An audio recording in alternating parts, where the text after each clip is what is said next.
Bonjour à tous et bienvenue sur ma chaîne Esprit Clair. Aujourd'hui, je vais faire une vidéo sur le thème de la réparation du préjudice médical. Donc, pour ceux qui ne le savent pas et qui découvrent ma chaîne, je suis doctorant en droit, donc je fais un doctorat en droit public et je m'intéresse donc aux thématiques du droit de la santé notamment. Euh, et je présente aussi la particularité d'avoir la double casquette puisque je suis moi aussi victime d'un préjudice médical. Et je suis en train de réfléchir avec l'avocate donc à une action en justice. Mais vous verrez qu'il y a beaucoup de choses à prendre en compte si on veut être indemnisé. Et donc c'est pour ça que je souhaitais faire cette vidéo pour un peu démystifier la chose et donc vous expliquer comment procéder, quelles sont les conditions, à quoi il faut s'attendre, ce qu'il faut faire, ce qu'il faut ne pas faire. Donc voilà, sans plus attendre, donc on va entrer dans le vif du sujet. Alors, avant toute chose, voilà, je voulais vous dire, moi, pourquoi je souhaitais faire une action en justice. J'ai été victime, suite à la prescription d'un antibiotique, donc les furoquinolones, d'effets secondaires assez graves. Euh, Cet antibiotique doit être prescrit que dans certains cas les plus extrêmes. J'ai fait des vidéos là-dessus, je vous invite à aller les voir si ça vous intéresse. Euh, Or, ben, c'était un cas assez bénin en fin de compte, et malgré ça, la prescription a eu lieu. Et donc, j'estime que non seulement les recommandations de la NSM, notamment, et de la Haute Autorité de la Santé, n'ont pas été respectées, mais aussi que mon consentement n'a pas été libre et éclairé, dans le sens où je n'ai pas été informé des effets secondaires potentiels, et cela, donc, malgré les dispositions du Code de la santé publique, de la loi Kouchner, donc, qui prévoit qu'un patient donc doit pouvoir consentir expressément aux soins qui lui sont proposés. Donc voilà, ça c'est pour la petite parenthèse. Alors, concrètement, vous êtes victime d'un préjudice ou d'un dommage, hein, les deux termes se valent, médical. Vous souhaitez obtenir une réparation, quelle possibilité est-ce que vous avez? Alors, on va aborder la première qui est gratuite, assez controversée et voilà, qui est assez critiquée en France. Alors, il y a l'ONIAM, qui est un organisme de droit public et qui est différent du service public de la justice. C'est pas une action, ce n'est pas une action ou un procès dans le sens où on l'entend, c'est un recours.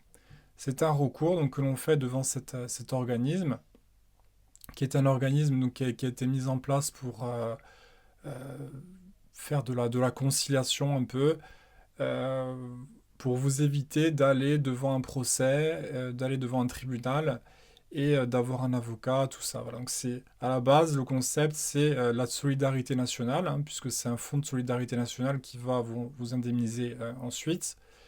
Et donc c'est original, hein, c'est bienveillant, mais on va évoquer donc tous les écueils et ce qu'il faut surtout ne pas faire.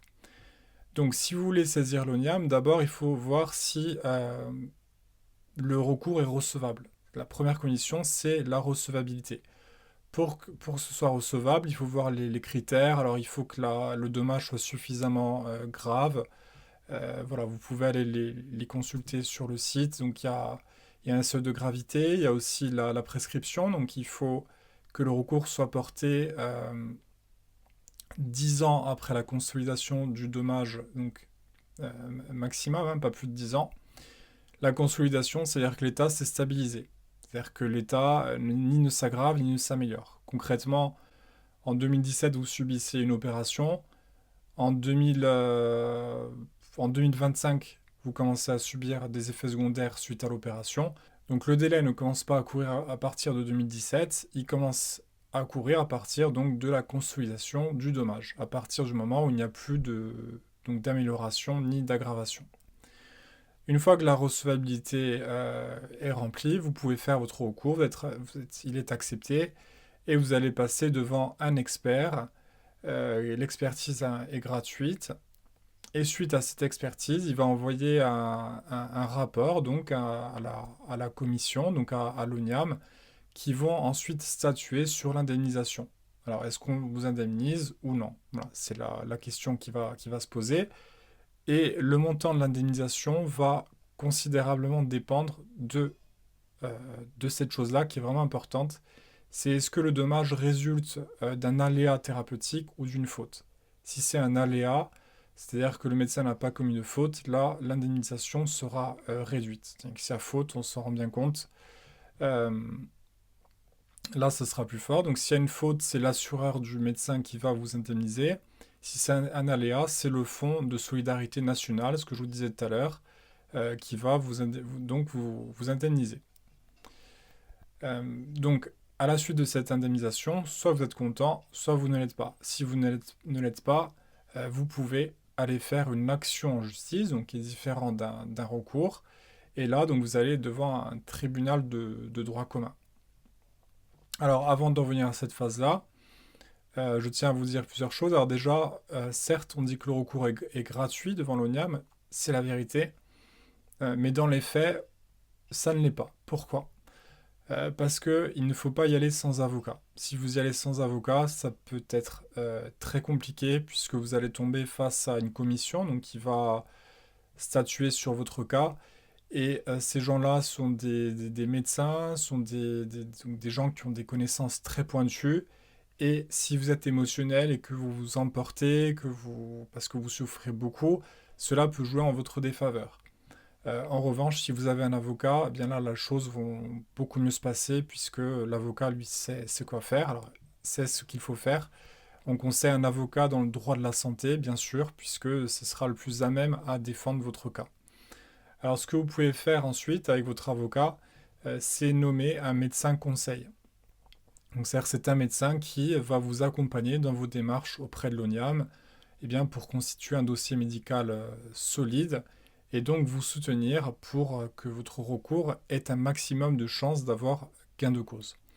Donc voilà, il ne faut clairement pas y aller la fleur au fusil pour parler ainsi, puisque là, il y a moins de chances de succès, ou bien même s'il y a succès, vous risquez de ne pas être indemnisé à la hauteur. Et je précise, puisque j'aborde le volet du montant d'indemnisation, l'ONIAM est critiqué souvent pour ces montants faibles et pas à la hauteur du préjudice. C'est pour ça que beaucoup, suite à l'indemnisation proposée, vont parfois le refuser hein, et vont aller devant un tribunal, devant un juge de droit commun. Et c'est assez rageant puisqu'on a attendu parfois plusieurs années un recours devant l'ONIAM. En général, on estime que c'est entre 10 à 12 mois après l'envoi donc du dossier. Hein.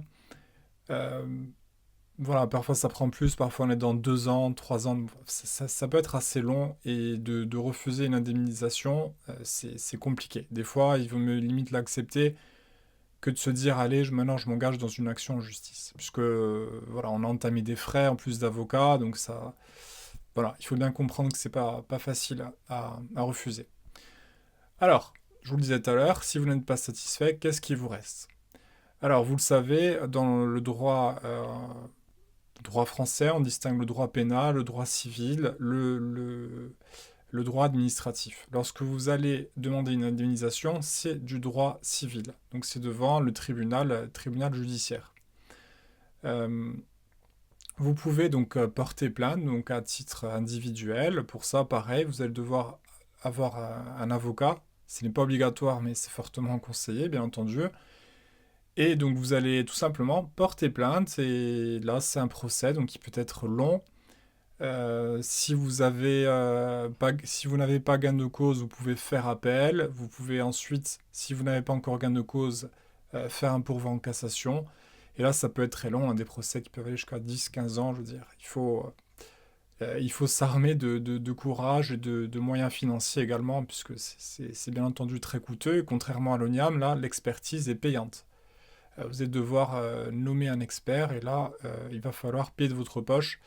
Et c'est clair que c'est bien sûr dissuasif. Alors, ce qu'il y a de bien, si vous avez fait un recours à l'ONIAM au préalable, vous allez pouvoir peut-être, dans certains cas, parfois ça peut être refusé, mais certains cas, si l'expertise a statué en votre faveur, vous allez pouvoir vous servir du rapport de l'expert. Vous vous souvenez, hein, l'expert qui a rédigé son rapport, vous allez pouvoir vous en servir dans votre action en justice. Et là, donc, ça peut être intéressant puisque, du coup, vous n'avez pas à refaire une expertise. Donc ça, c'est pour l'action civile. Donc là, il faut pareil trouver un avocat spécialisé dans le préjudice corporel et dans le droit médical. Donc, euh, alors aussi, je vous disais tout à l'heure, donc il y a le volet civil et pénal. Vous pouvez aussi engager la responsabilité pénale de votre médecin. Donc par exemple pour blessure, blessure involontaire, et en même temps demander indemnisation. Donc là, vous verrez avec votre avocat, donc que vous sachiez. Euh, c'est une même action, hein, c'est une même action en justice, c'est pas plus long. C'est juste que vous voulez engager tant la responsabilité pénale que la responsabilité civile, donc du médecin, pour être indemnisé. Aussi, je voulais préciser qu'il y a une distinction importante. Si vous faites une action en justice contre un hôpital privé, eh bien vous allez être beaucoup plus indemnisé que si vous le faites contre un hôpital public. Voilà, donc ça c'est à savoir. Alors parfois, donc il faudra en discuter avec votre avocat si donc c'est pertinent de faire cette action, hein, cette action en justice. Donc par exemple, si vous allez voir un médecin libéral, ben là ce sera une personne privée, hein, c'est pas un organisme, c'est pas un service public. Mais si vous allez vous faire opérer par exemple dans un hôpital public, et bien là, ce sera l'hôpital ou bien le médecin en son nom personnel. Donc là, c'est vraiment à voir avec l'avocat. Donc voilà, j'espère vous avoir bien résumé le système donc en droit français donc pour pouvoir prétendre à une indemnisation. Vous voyez, là je vous l'ai grossi, je ne suis pas entré dans des détails en vous citant les lois et en vous disant un peu, pas vraiment, en entrant dans les détails, mais j'ai voulu vous donner un peu une image euh, de ce à quoi vous devez, ce à quoi vous pouvez vous attendre. Vous avez ce recours qui est gratuit et ensuite vous avez donc l'action en justice. Et donc, je vous le disais tout à l'heure, là, ce qu'il faut retenir vraiment, c'est aussi que l'avocat va être important, c'est très dur, même si on est victime, même si on est engagé, même si on a beaucoup de connaissances. Parfois, il y a ce diplôme qui est sorti assez récemment, enfin, dans, dans les dernières années, c'est le diplôme de patient expert. Donc là, c'est quand on estime que vous y connaissez tellement sur votre maladie que vous êtes devenu un expert en la matière. Mais même si c'est le cas, là aussi, il faut quand même se munir d'un avocat. Donc voilà, si vous estimez que vous avez subi un préjudice anormal, qu'il y a une faute du médecin, même un aléa thérapeutique, c'est-à-dire même si le médecin n'a pas commis de faute, vous voyez que vous avez quand même des actions. Donc il peut être intéressant de contacter un avocat. Si vos revenus ne sont pas élevés, vous pourrez peut-être prétendre à l'aide juridictionnelle. Et donc là, ben, vous n'aurez pas de frais à payer. C'est votre avocat qui va être rémunéré sur l'indemnisation. Par exemple, si vous êtes indemnisé à hauteur de 20 000 euros, ben voilà, il prendra 10% sur ces 20 000 euros. Parfois c'est plus, parfois c'est 20%. Donc ça, c'est à discuter donc, avec votre avocat. Et écoutez, je pense vous avoir globalement tout dit, ce que je voulais vous dire. Donc n'hésitez pas dans les commentaires si vous avez des questions, des remarques, c'est des choses que j'ai oubliées, c'est possible. Je ne suis pas avocat, je suis doctorant en droit, je vous le disais tout à l'heure, et victime. Donc si j'ai omis des choses importantes, n'hésitez pas à me le dire.